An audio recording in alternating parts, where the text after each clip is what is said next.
Good morning, it's July 12th.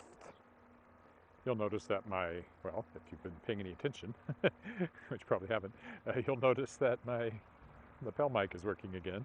Just a charging problem, getting it to sit properly in the charger that it's supposed to be in. Um, I got it to settle in where it was supposed to be, and it worked this morning. Oh, just in time for the garbage truck, I hear. In case you're wondering what all that noise is.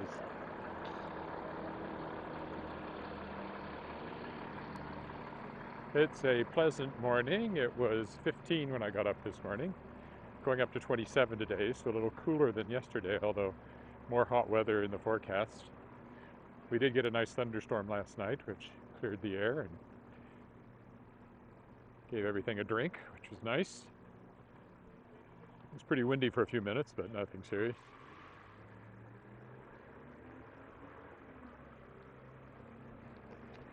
Here comes the garbage truck, right behind me.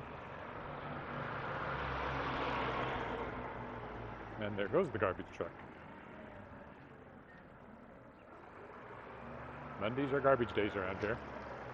Which reminds me, when I come back, I want to get our garbage our garbage bin out of the back, because otherwise the dog walkers start putting dog poop in it.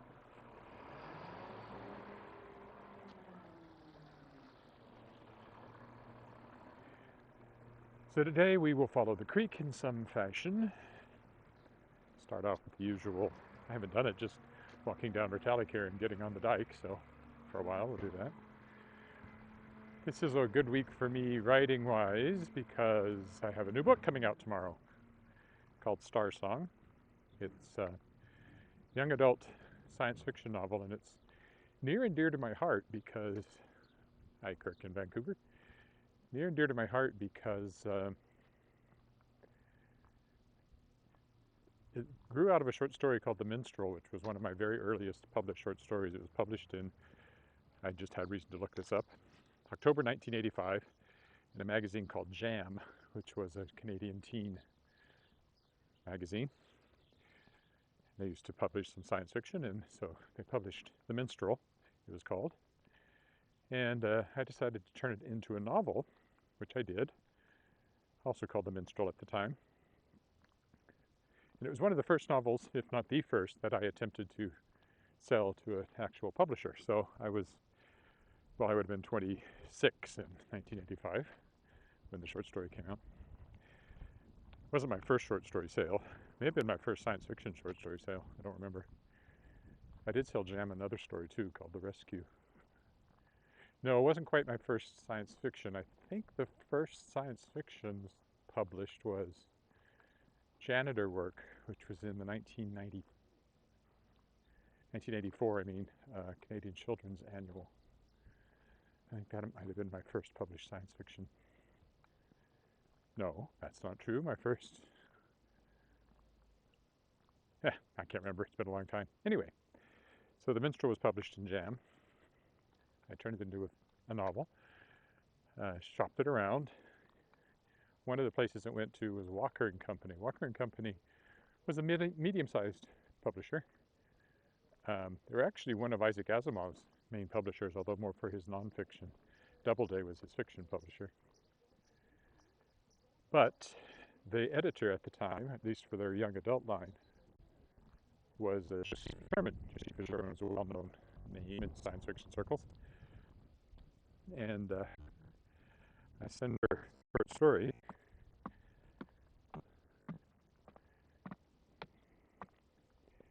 The novel.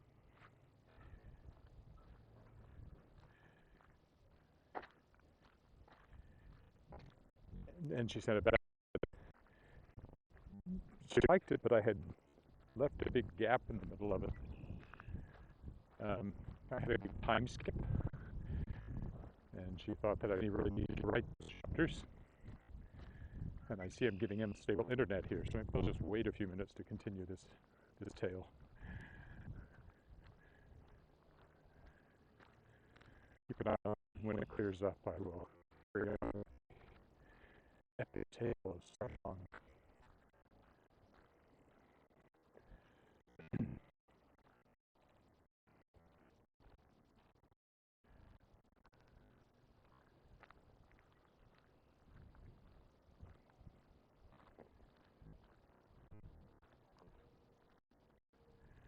Wascana. I think it's the leaves up here that cause the problem.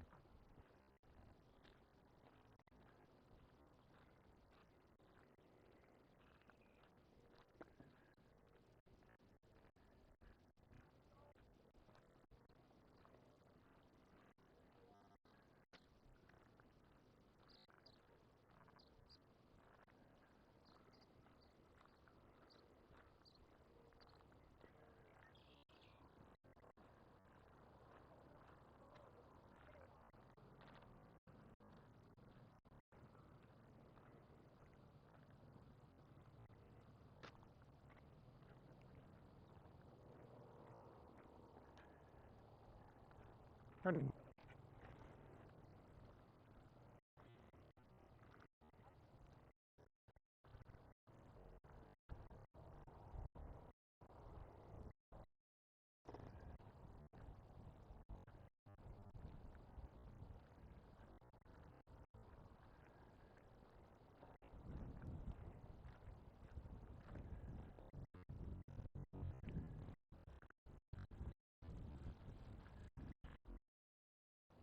Oh, I missed that. Still waiting for the internet connection to clear up. I realize if you're watching this as a recording, you don't care that there was an unstable internet warning, but all the same. So, as I was saying, what was I saying?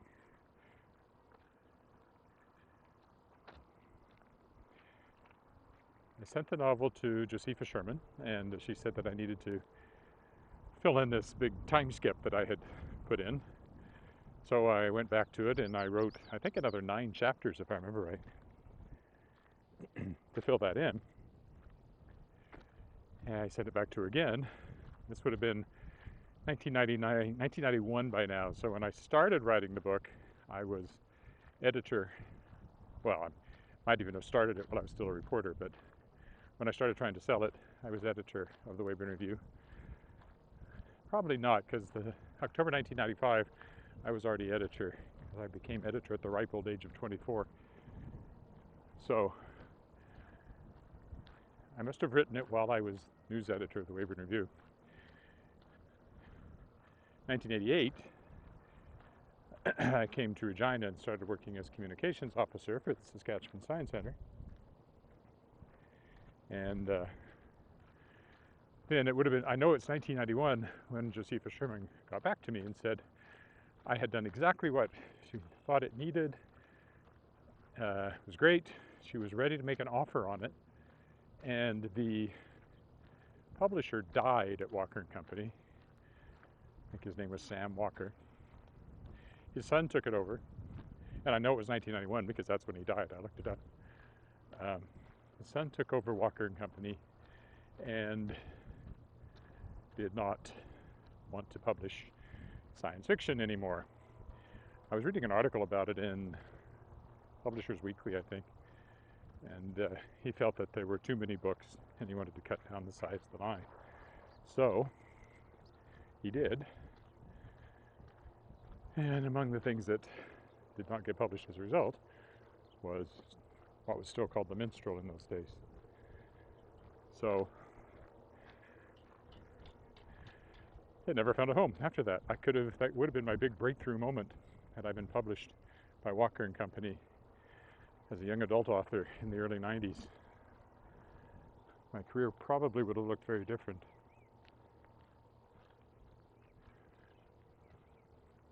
Dogs everywhere.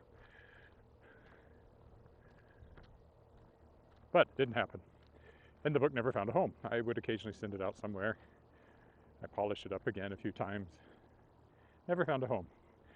Well, of course, in 2018, I started my own publishing company, Shadowpaw Press, shadowpawpress.com. And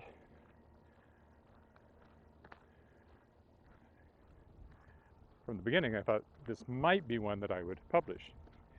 I've still sent it out a couple of places since then. When they didn't take it, I finally decided, okay, I'm definitely going to do it myself. For a lot of my reprint, I do my own covers because they're reprints. But for this one, I commissioned a new cover from Dan O'Driscoll, who's an Aurora Award-winning artist in Calgary. djostudios.com, or studio, I don't know if it's studios or studio, is the website if you want to check out his artwork. He'd done covers of my books for Bundoran Press, Right to Know and Falcon's Egg, which are also now being published by Shadowpaw. So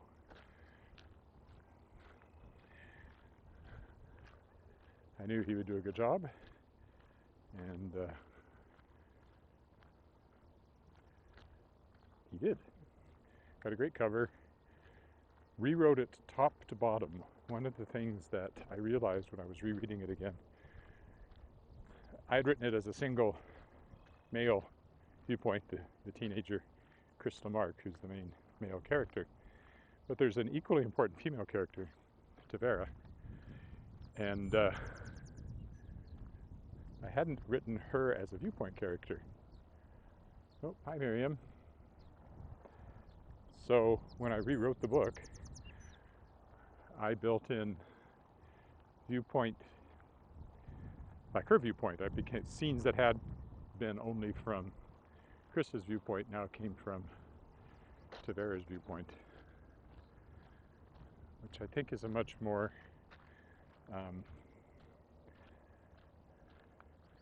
much better way to do it, and more interesting to readers of both genders. So, both boys and girls, I hope. Whereas the other, maybe.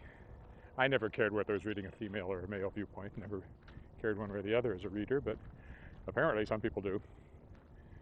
And maybe that will help. But the main reason was I just felt the story would work better with the two viewpoints now as opposed to just one. But that was a major, major rewrite. But it's done, and the book officially comes out tomorrow. You can find it everywhere, any ebook bookstore.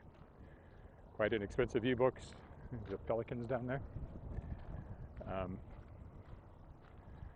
Usually see them along here. That's interesting. A trio of pelicans. And also available in print on Amazon and any other bookstore you want to order them through.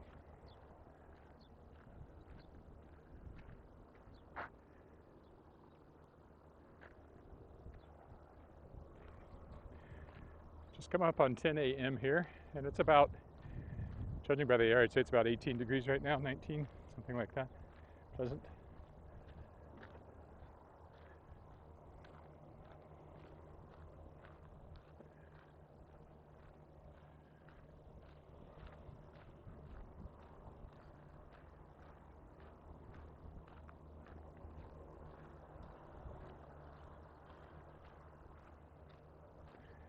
Now I have to decide which way to walk from here.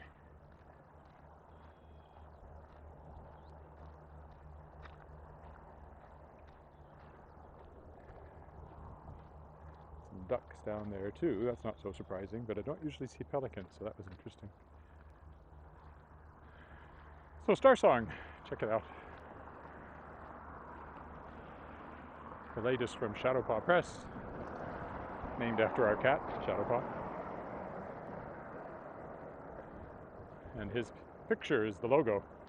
So his picture's on the spine of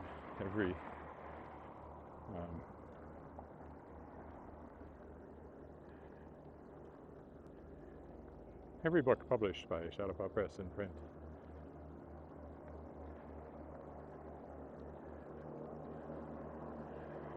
Mowing going on over here. We'll cross at the light and go in some fashion along the creek. I haven't quite decided how yet. Don't know if I want to just follow the path today.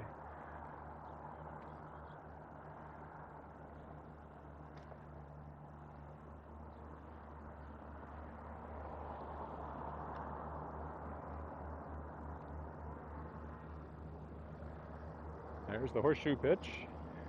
I mention every time I go by, I've only ever seen anybody playing horseshoes there once on one of these walks, of which this is number 127-ish, something like that. Consecutive days spent walking.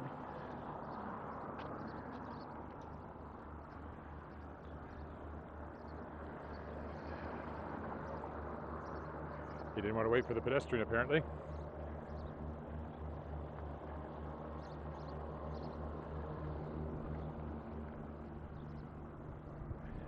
This part of the path will certainly walk along.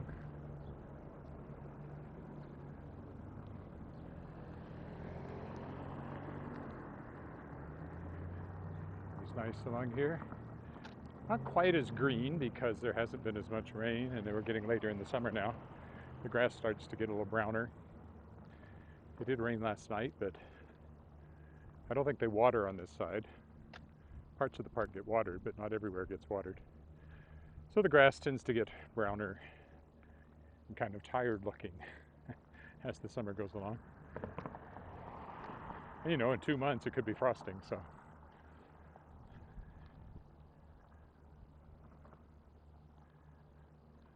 Probably not, but first frost is often, certainly later September is when you often get, and sometimes you get a really early frost.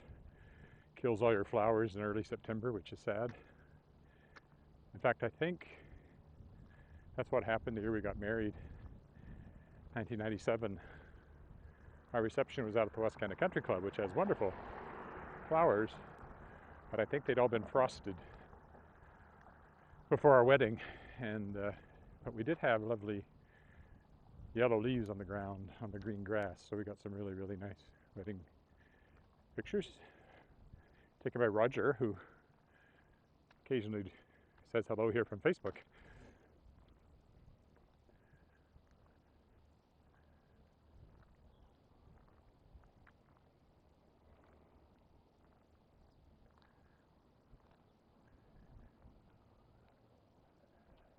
My niece's, don't know what that thing was. My niece is not the driver. I didn't mean to do that, but the bike was kind of weird. My niece Camara's husband, Michael Bell, is a professional photographer. So their daughter Birdie is getting well photographed as she grows up. Alice was well photographed too, our daughter. I was a semi-professional, I guess I was a professional photographer, news photographer for the Wayward Lagoon. But I didn't do it as a, you know, fine art photographer.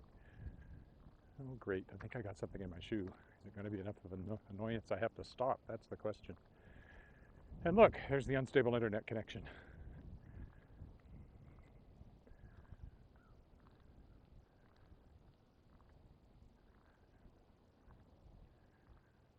Well, maybe I will just follow the footpath here. Not do anything too exciting or different. I might go through under the Pasqua Street Bridge and go along there a bit further, as I've done before.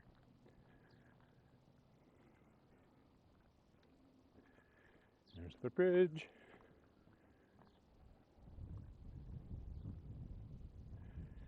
You can see one sign of the warm weather is the bloom of plants in the water. They like the warm weather. Same on this side.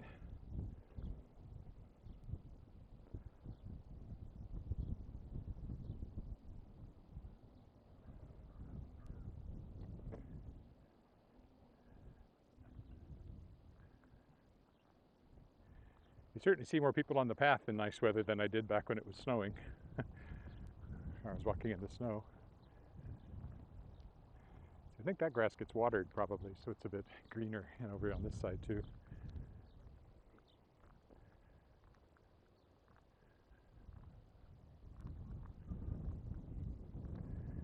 Again, a nice curving path here. It's entirely for aesthetic reasons. Adds distance to the walk, which is otherwise a fairly straightforward. If you went straight over there, it'd be about half the length of following the path. So I've done that sometimes, but not today.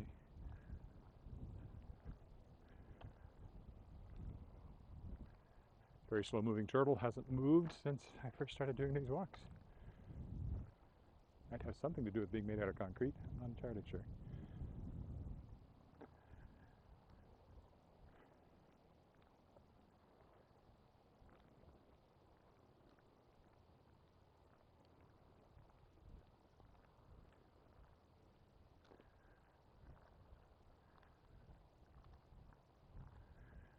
we're going to walk this week. Tomorrow I have my first board meeting for Sask Books, which is the Association of Publishers here in Saskatchewan. I was elected to the board at the annual meeting, and tomorrow's my first board meeting. Still virtual, but I hope it's the last one we do virtually. I hope we meet after this.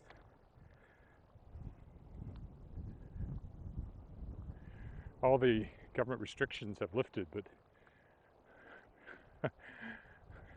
I think if there's one thing the public health people have managed to do, it's to scare people.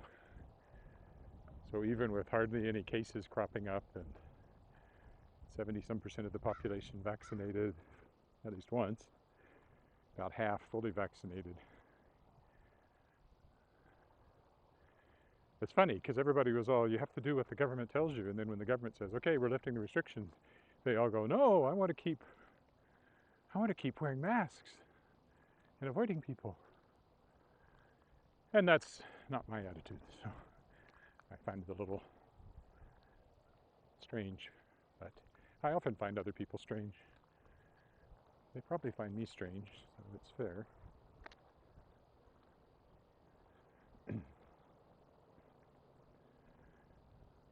There's a new thing, and I don't know where it's cropped up.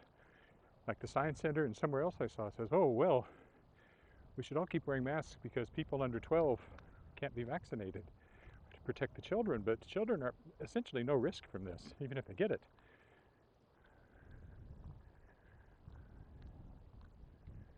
It's not like the flu. The seasonal flu kills children every year. 2 more, just the seasonal flu. And there's other, like RSV, respiratory syntactical virus, I think that stands for, and things like that. Heck, chickenpox kills children sometimes.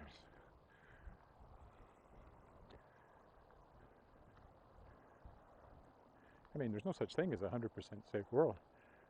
But the idea that vaccinated people should wear masks to protect children makes absolutely no scientific sense,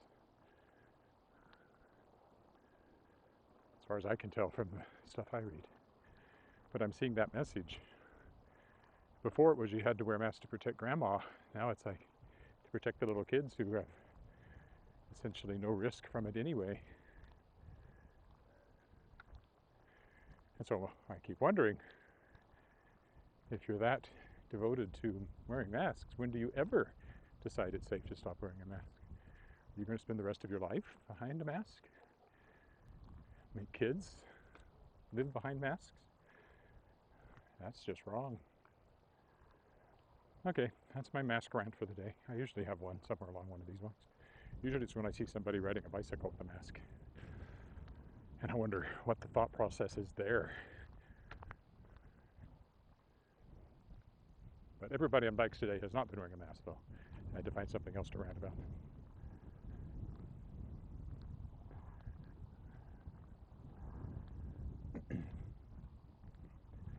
Gotta be careful too, say the wrong thing, YouTube will kick you off. You know, if you go against the YouTube's received wisdom.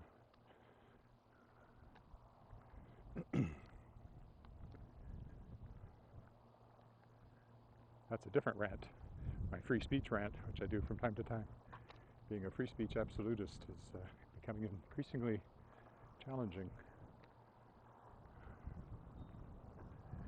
Somebody actually using their bell behind me, so that's good.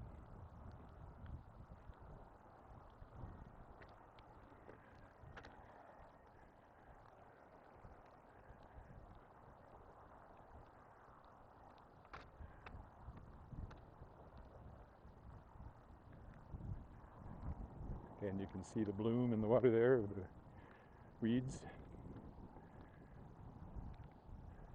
The ducks don't mind. Over there we can get a nice little duck. Duck, duck. Oh, more ducks. They were right behind me. I startled them. Or right below me, I mean.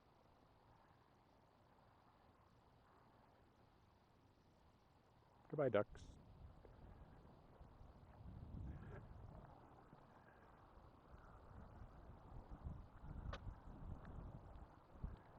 I think I'll go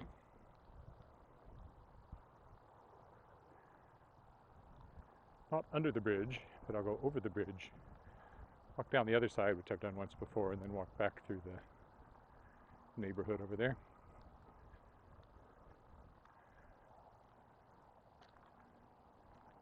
I think. Or do I want to keep walking along the creek? Decisions. Decisions, decisions. The creek is fine, but there's no other place to cross it for quite a distance, so.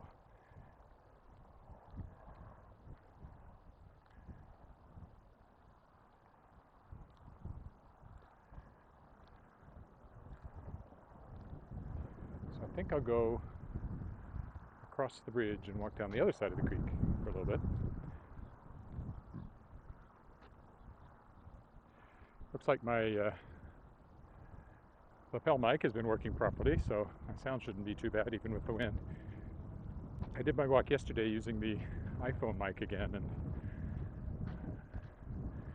when I listened to it, it sounded like I was talking inside a box. It was weird. It echoed. I don't know why it should echo when you're outside.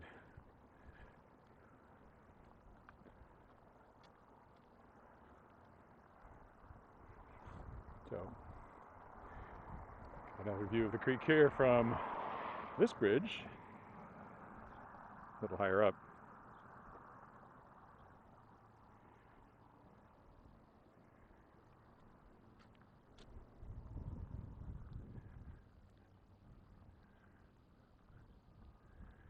Just have to jaywalk across Pasco Street here without getting run over.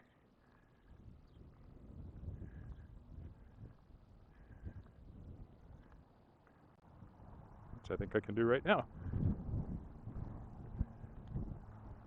Then we can look at the other side of the creek. I mean the creek on the other side of the bridge. That's this side. I think last time I walked down along that side and went on a bit further. I have walked over here before too. So it's not exactly a path, but there is a dike. It's kind of a path along the top of the dike here.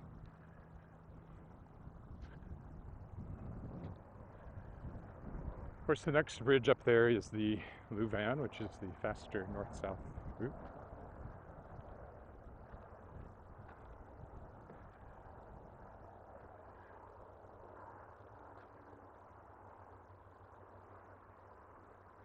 Creek's down there.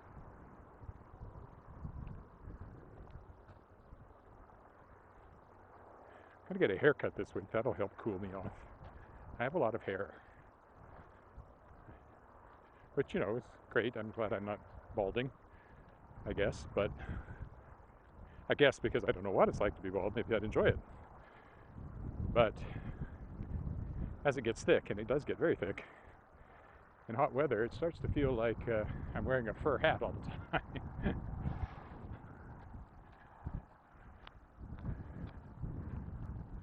I'm just going to walk up here because I don't think I walked up to the ridge on this side before. I think I went down this road here. Let's go see. I mean, there's an alley behind the houses, I presume. And there's that little bit of dirt that goes up toward the Louvain. So let's go explore that. I'm not going to cross the Louvain. I don't even think you can. I imagine it's fenced. Yeah, it is.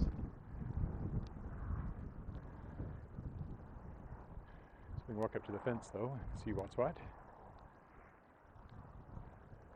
I always think of these like giant Lego pieces. These are the Legos that giants hate to step on. Oh yeah, we'll go down the alley here in a minute. But first, oh, there's a view of the path and the bridge. First, let's walk up here and see what's what.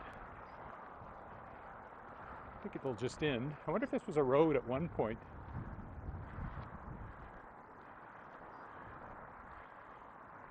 And it still kind of looks like a road even though it's long gone.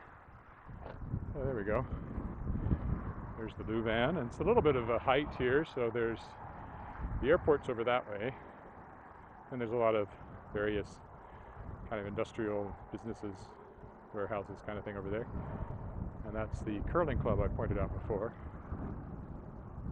So when I've walked, the off-leash dog park is down over there, and you can keep on going. There's the Louvain Bridge.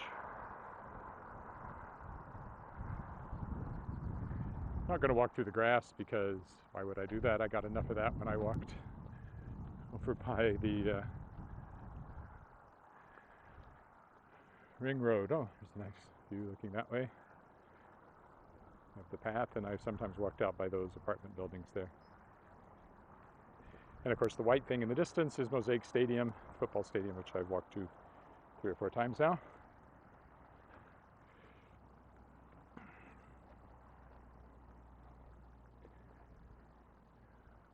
Go walk along here. There's a puddle there. I don't want to have to wade through. I guess it's clear on the other side, but the grass is sort of short here, so they must trim it or it'd be very weedy. And I see there are thistles, which are the thing I really hate walking through in shorts.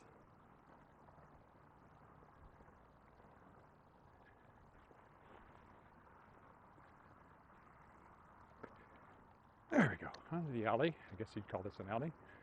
Back road. Well, it's their alley because the garage is open onto it.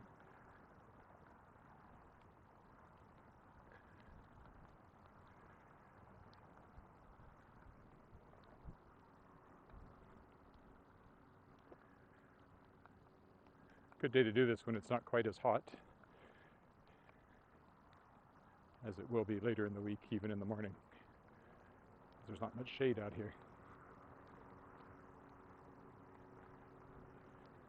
Some down here, none up there.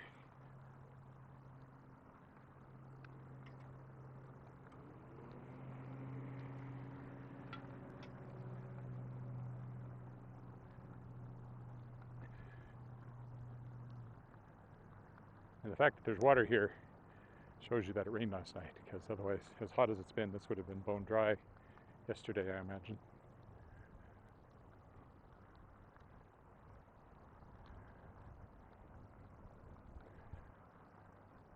I'll just keep walking this way because I've never walked along here. So.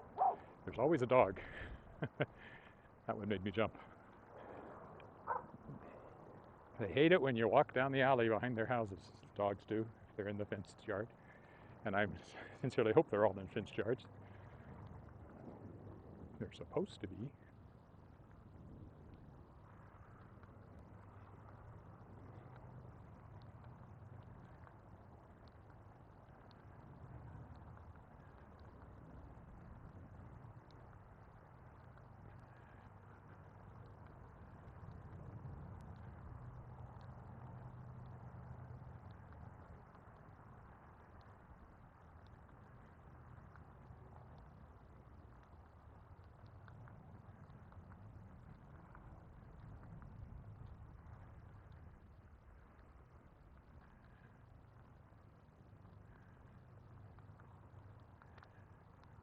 Glad I came this way since I've never come this way before, so it's something fresh for me.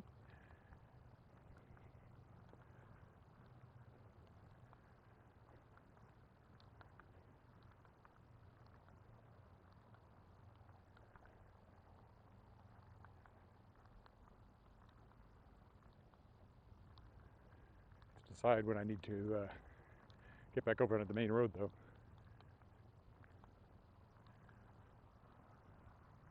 Well, it's not that hard to figure out. That's probably Regina Avenue right there that the cars just went along, because that's the only through road along here, which will take you straight to the airport.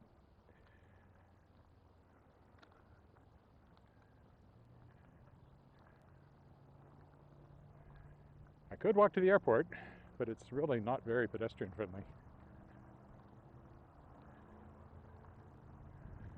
And walking around with a camera filming the airport doesn't strike me as something that would necessarily be welcome.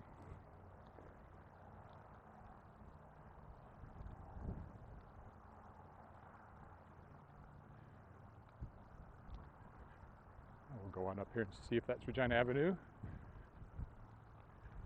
Yes, it is. There's the sign that says airport straight ahead, Louvain Drive. Left and right. There's a sculpture there. Those kind of mirror things you might see through the trees. Went up a few years ago.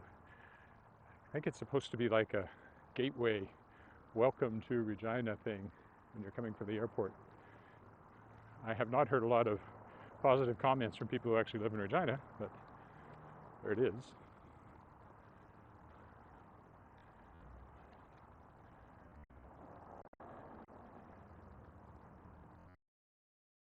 Yeah, if you were going to the airport,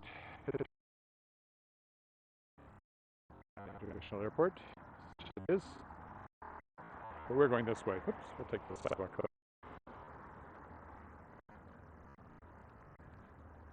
No sidewalk on the other side of the street. There's a tree in my way. I wonder if that came down in the wind last night or was trimmed for some other reason. It was really windy for just a few minutes. That does have the look of a fresh fall, so it must have come off that tree in the wind when the thunderstorm blew in last night. Wind would have been harder out here because there's nothing to break it behind me except prairie. There goes my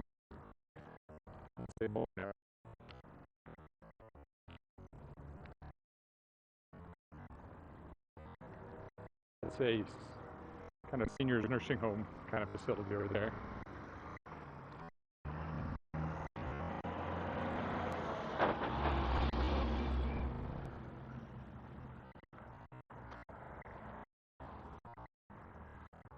So now I'm walking west on Regina Avenue. I've actually there's the can't remember the name of it. It's sign somewhere.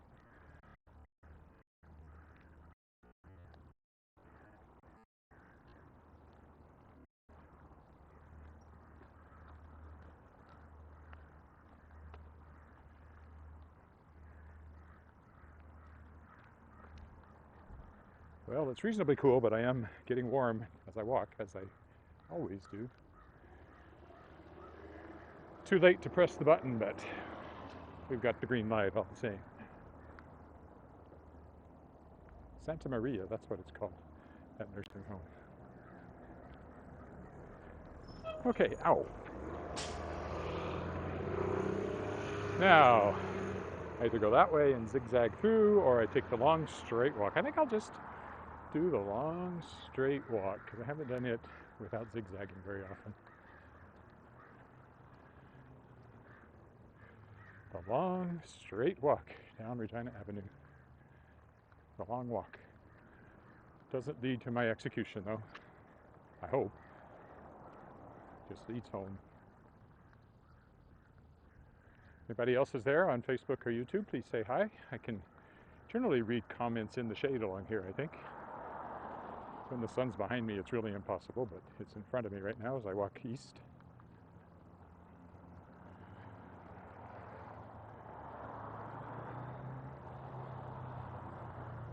And the one nice thing about this sidewalk is that it's inside the trees. It's not right on the curb like some are, which is much nicer. I don't know why they didn't do it that way everywhere. Well, it probably has to do with how much of the land belongs to the city, I guess. Everything up to the sidewalk here would be city land. Those are city trees. They don't belong to the people whose houses we're passing. Some of the 500,000 man-planted trees that give us this lovely urban forest here in Regina, in the middle of the bald prairie.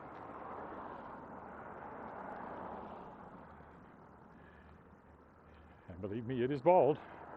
If you go back to when I walked through Harbor Landing, I walked along the prairie's edge on the west side of town, got a good look at the real Saskatchewan. Well, this is real Saskatchewan too, but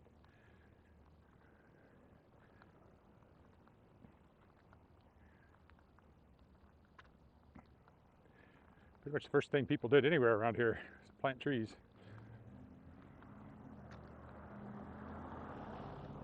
Coronation Street. There's a king and a queen and a princess and a coronation. Presumably named about the time Queen Elizabeth was crowned in the early 50s.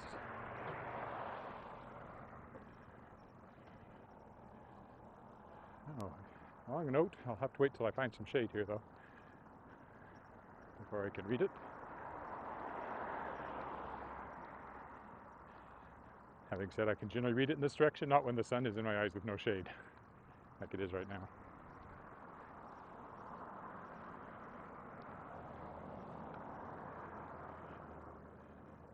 Let's see here.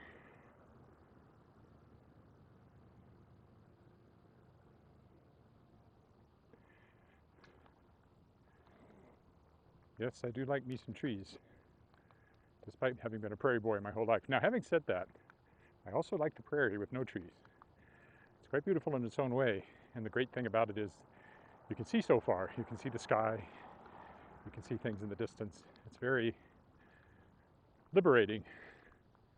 A bit like being on the ocean, and not that I've been on the ocean much at all. I think I've only been on lakes. I don't think I've been in a boat on the ocean proper. Been in a bay, but it's not the same thing. But they say that prairie people make good sailors because they're used to that wide open space. I don't know if that's true or not. Well, it is true. They say that prairie people make good sailors. I don't know if that's the reason why. Unlike the deck of a ship, the prairie generally stays put. We don't even have earthquakes, so there've been tremors around here, parts of Saskatchewan, but certainly no major geological faults. That said, we are rather close to the mega volcano in Yellowstone. If that goes off, we'll be in trouble, but if that goes off, the whole continent is in trouble. So let's just keep our fingers crossed on that one.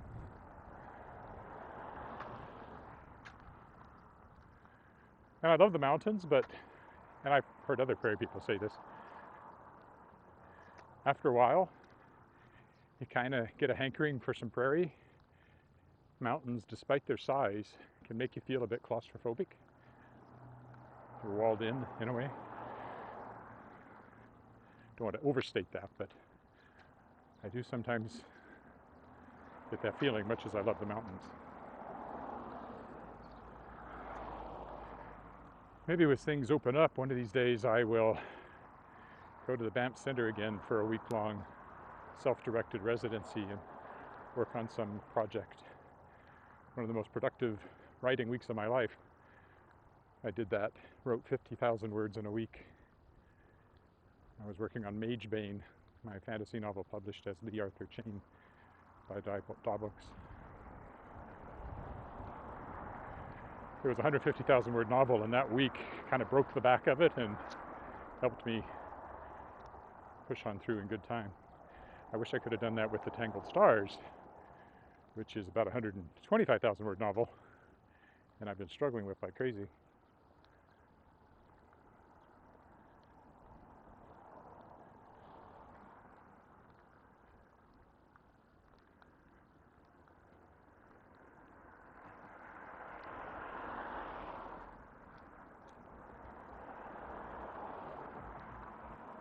Anyway, hopefully the Banff Center will, if it isn't already, will soon be reopened for things like that.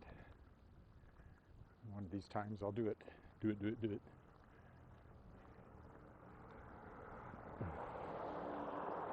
Buckle down, do it, do it, do it. Can't roller skate in a buffalo herd. Can't roller skate in a buffalo herd.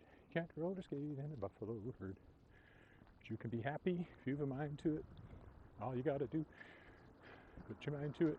Buckle down, do it, do it, do it. That's what that came from, little Roger Miller. Thank you very much.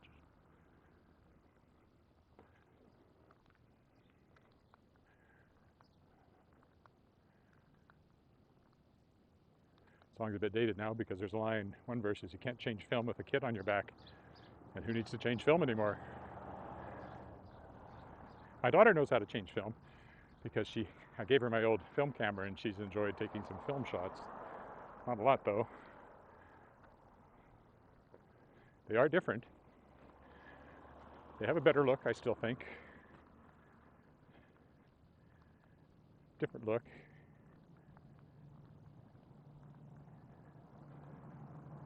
And in some ways I miss them, but I don't miss the having to wait for the photographs and see which ones turned out and which ones didn't. When I was at the Weyburn Review, I developed my own film, black and white film. I would be shooting 3 or 4 or 5 rolls a week. developing them and then printing them for the newspaper. You only printed the good ones. Developing your own film, it wasn't quite as fast as digital, but it wasn't too bad. You could have the pictures later the same day that you took them. And on weekends when I would be on call, I'd have to go out and find a certain number of photos that weren't story related, just photos that could be dropped into the newspaper. And so I'd wander around town and shoot things that were interesting and go back to the office and develop them and print them. Could make for a long day sometimes. But you were only on call every 3 weeks, I think, when I think we had 3 people in the newsroom at the time. We'll go down by the waterfall here.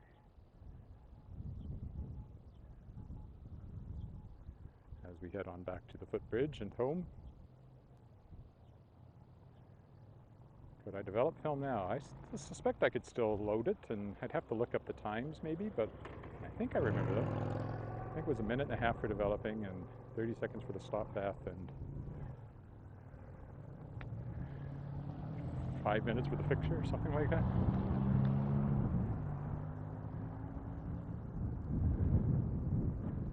Now it's the same sort of thing when you're doing the print. You would put the paper into the chemical bath, one after the other in the dark. Well, with the film it had to be in the dark, so what we used was a bag, a light-proof bag. You put the film in with the reel, and you do it all by feel. You pop the canister, thread the film onto this spiral metal thing, and put it into a metal canister, and then you could take it out of the bag and I haven't come down this little bit of path either. So again, this is almost like being in the mountains with the trees. That's what it makes you think of. Then you do the chemicals and so forth. Once it was dry, you see it in old movies, right? Hanging up on clothespins, drying. Then you could do the print. But we didn't do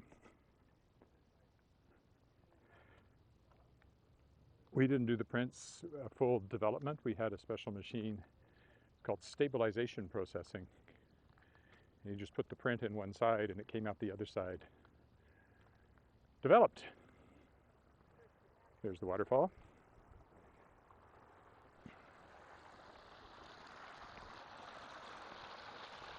Going nicely today.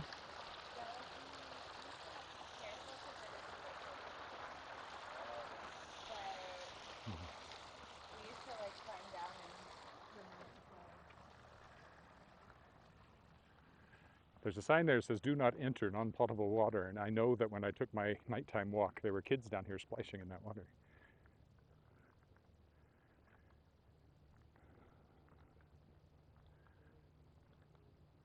I was never a teenager who went out in the middle of the night and did things like that.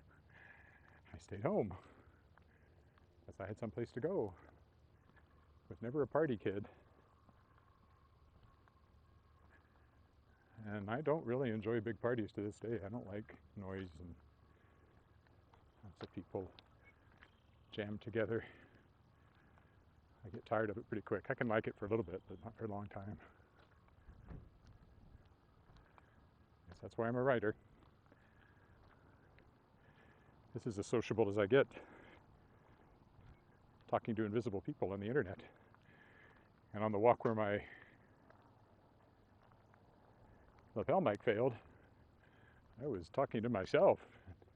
Whatever I said is vanished forever because it didn't record.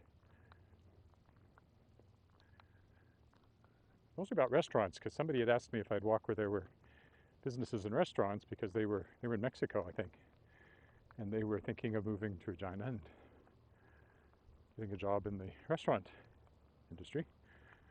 So they wanted to see some of our restaurants. So I showed a whole bunch of them, but about 2/3 of them, I had no sound.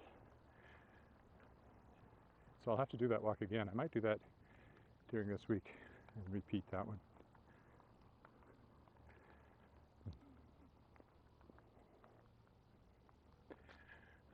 Of course, my concern was that people actually preferred it when there was no sound. And they'll be sorry. when they can hear me again.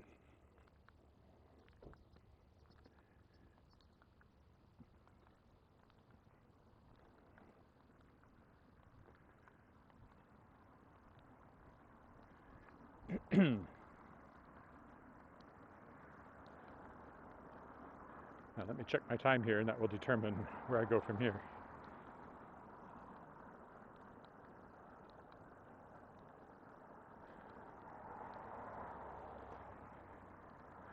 I think what I'll do,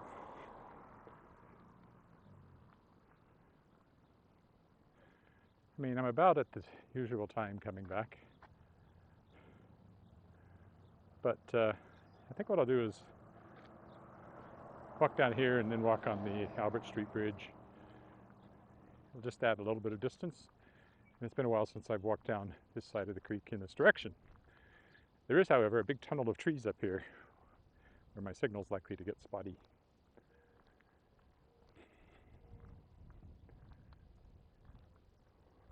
A tunnel of trees. It's like the tunnel of love, only it's trees.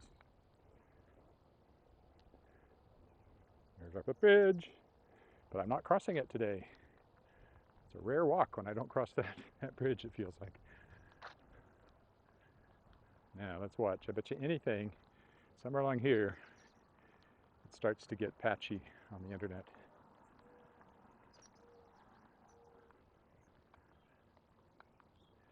It'd be funny if it doesn't today. That would kind of shoot down my theory that it's the trees. There's a house for sale if you're looking.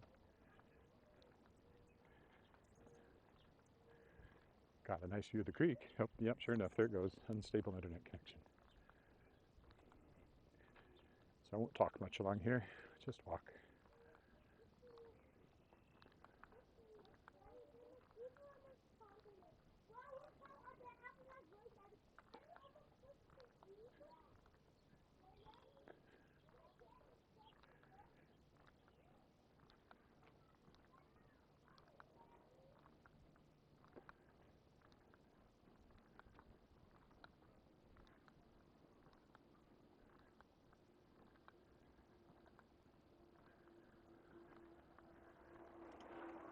Some sort of warning would be nice.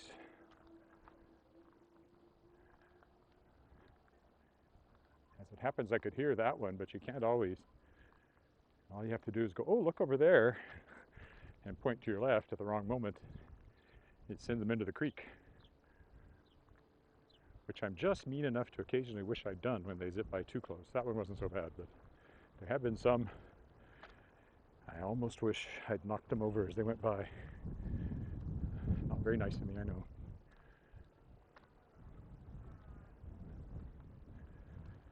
More park. More unstable internet. It hasn't cleared up.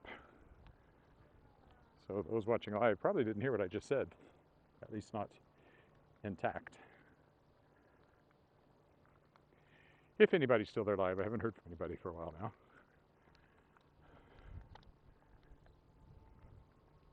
I have seen this park flooded up to the berm there in the spring. Doesn't happen every year, but it has happened.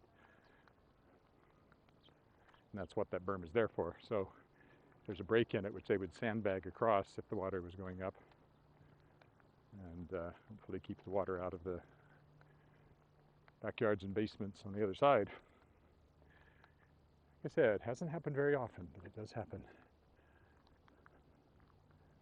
And the whole purpose of that berm and the one that I walked along over there, the main dike, there was, as I mentioned before, back in the 70s, all the neighborhood on that side flooded very badly. It didn't reach our house, which is uphill. It wasn't my house then, but it was my wife's parents' house. Again, no bell. Could have hit her if I hadn't noticed she was coming. So far, of all the bikes that have passed me, only one has rung a bell today. Anyway, that's when they did that dike. Long before I moved to Regina, or not long, but a few years before I moved to Regina.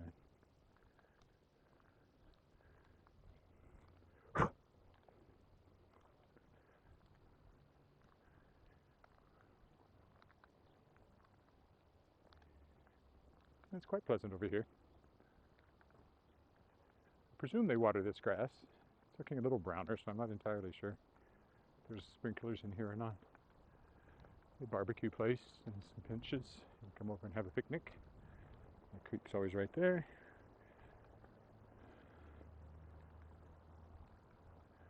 Oh, there's a big branch down. That shouldn't be touching the ground.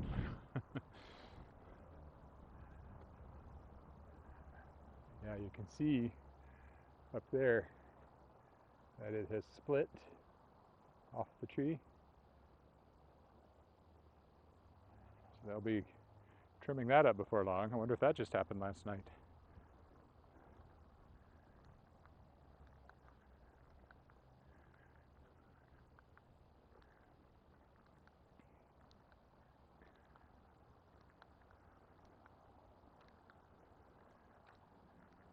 Oh, there's pelicans over here by the spillway. So under the Albert Street Bridge, the spillway from the lake on the other side. Just one pelican over there. The pelicans like to hang out there, I think, because fish come over the spillway and they need fish. That's how we know there's fish. And they've only really started hanging out here since they deepened the lake a few years ago, because there weren't any fish to speak of on a regular basis unless they stocked them. But now the fish can overwinter because the lake is deep enough. It doesn't freeze to the bottom. There you go, a little bit of the bridge and a pelican enjoying the sun, or hopefully not injured and stuck there like the one I found down the creek way back a few weeks ago. All right, we will go up and go across the bridge.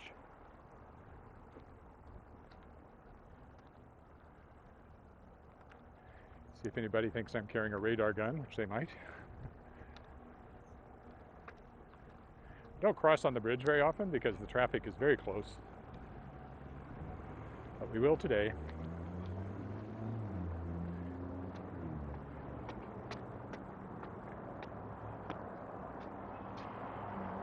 Hello.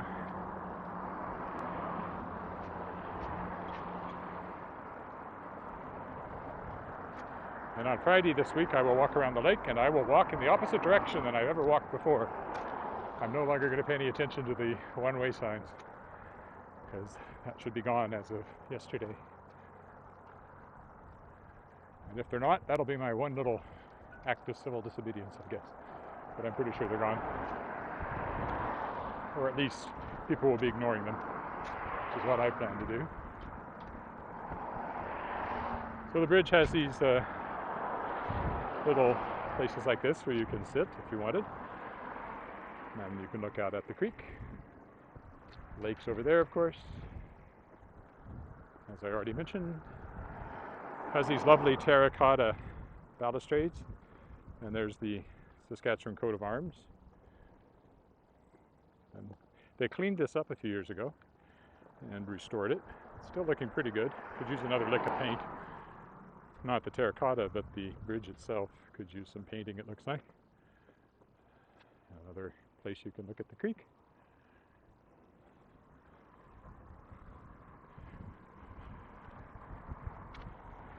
So these things are actually quite lovely. I don't think people, unless they walk over the bridge, they don't necessarily recognize just how handsome a bridge it is. And then these are buffalo heads, and these medallions that come along here regularly. And even the lampposts there, as you see, are colored terracotta, I assume. The old lamps on top of them. And then the flags, which fly various things. Right now it's the Métis Nation flag and First Nations, Saskatchewan Federation of Indian Nations. I think that's what the SFIN stands for. Indigenous. I don't know what the precise, it may have even changed it. But anyway, it's the First Nations organization, confederation, whatever you want to call it. Speaker's corner over there. And now we go this way to go home, as we often do.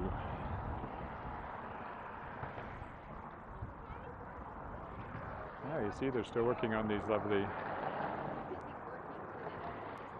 murals. They're planning to paint the whole tunnel, which hopefully will keep the graffiti vandals out.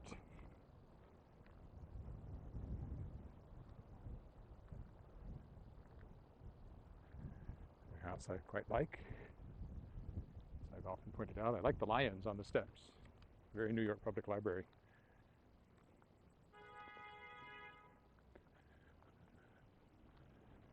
And again, if you read Shards of Excalibur series, which I certainly hope you do, it's currently back on as a Kindle exclusive and Amazon exclusive. There's new print editions coming. But Wally Knight, who's the teen boy protagonist, there's two protagonists, Wally and Ariane, lives there in that cul-de-sac. And several scenes happen in their fictional house. The house is fictional, the location isn't.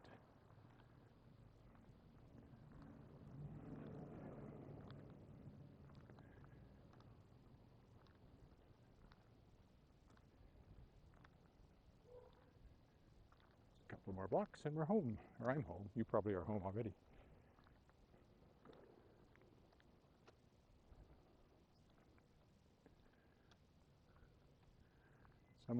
Someone commented on how much camping equipment you see on the streets.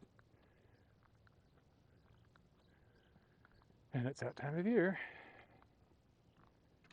See boats too, quite often. Our summers are short. People try to make the best use of them they can.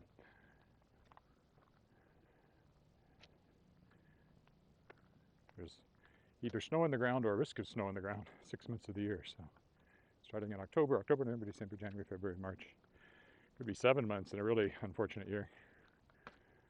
Basically 6 months of the year, there's a good chance there's either snow on the ground or it's already snowed or it's at the risk of snowing and it's frosting.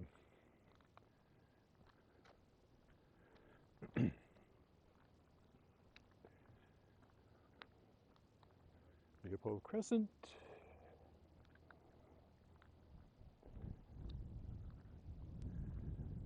Our old friend the alley.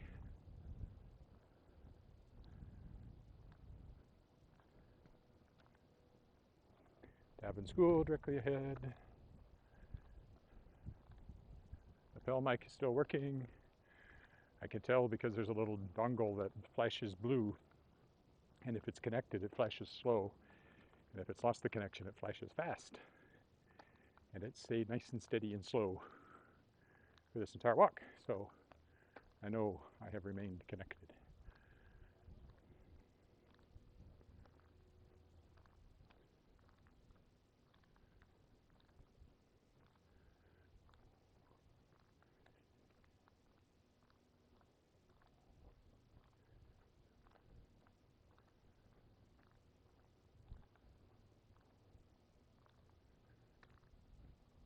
Guess I don't know for sure about the live stream. Hopefully it remained connected despite the iffy connections.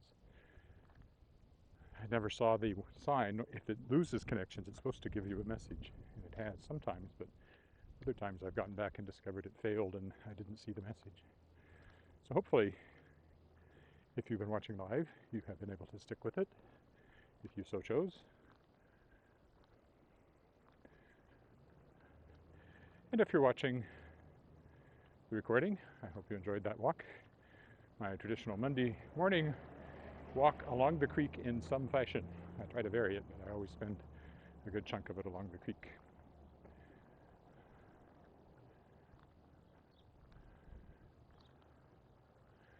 And tomorrow, I don't know. Don't know where we're walking tomorrow, but it'll be someplace. Probably because I have a meeting at 10. It'll be just in the neighborhood somewhere. Okay, thanks for coming with me. Bye for now.